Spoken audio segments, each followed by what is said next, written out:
नाशिकमध्ये एका मद्यधुंद अवस्थेतील पोलीस कर्मचाऱ्याने 2 मोटरसायकल स्वारांना उडवलेलं आहे। या अपघातामध्ये 2 जण किरकोळ जखमी झालेले आहेत, 1 जण गंभीर जखमी झालेला आहे। प्रांजल कुलकर्णी आपला प्रतिनिधी आपल्याबरोबर आहे। प्रांजल, काय नेमकं घडलेलं आहे आणि आता पोलीस काय कारवाई करतात?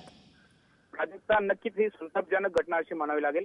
दुपारी 2 वाजेच्या सुमारास नाशिक महानगरपालिकेजवळील जो सिग्नल आहे त्या सिग्नलवरती हे पोलीस महाशय मद्यधुंद अवस्थेत गाडी चालवून आले आणि त्यांनी जवळपास 2 दुचाकींना उडवलेले आहेत आणि एका पादचाऱ्याला धडक दिलेली आहे। त्याच्यामध्ये 1 जण गंभीर जखमी झालाय असं समजतं आहे। पुढील तपास हे पोलीस करत आहेत। पोलीस घटनास्थळी दाखल झाले आणि त्यांना सरकारवाडा पोलीस स्टेशनला घेऊन गेलेत। काही काळ तिथे तणावाची परिस्थिती निर्माण झालेली होती। सध्या पोलीस त्याच्यावरती गुन्हा दाखल करण्याचं काम चालू आहे तिथे। प्रांजल, धन्यवाद या सगळ्या सविस्तर माहितीबद्दल।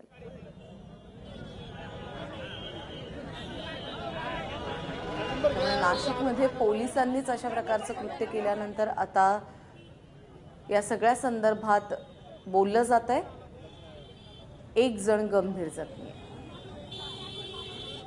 ही जी व्यक्ती आहे ऍक्सिडेंट करणारी, हिने तरण तलावाच्या साईडनी ती आली, रॉंग साईडनी सिग्नल पडलेला असताना सुद्धा ती मद्यधुंद अवस्थेत असल्यामुळे तिने सिग्नलकडे न बघता समोर आले आणि जे लोक सीबीएस कडून कॅनडा कॉर्नरकडे चालले होते त्या दोघा तिघांनी त्यांनी अगदी निग्लिजन्स प्रमाणे जोरात ठोकलेला आहे। पोलीसमध्ये होते आहेत म्हणजे त्यांच्या समोर डायरी जी होती ती पण पाथर्डी पोलिसांचं काहीतरी लिहिलेलं असं होतं त्यांच्या काचेवरचं आणि बेसिकली त्यांना उतरण्याची सुद्धा सोय नव्हती, एवढे ते पिलेले होते।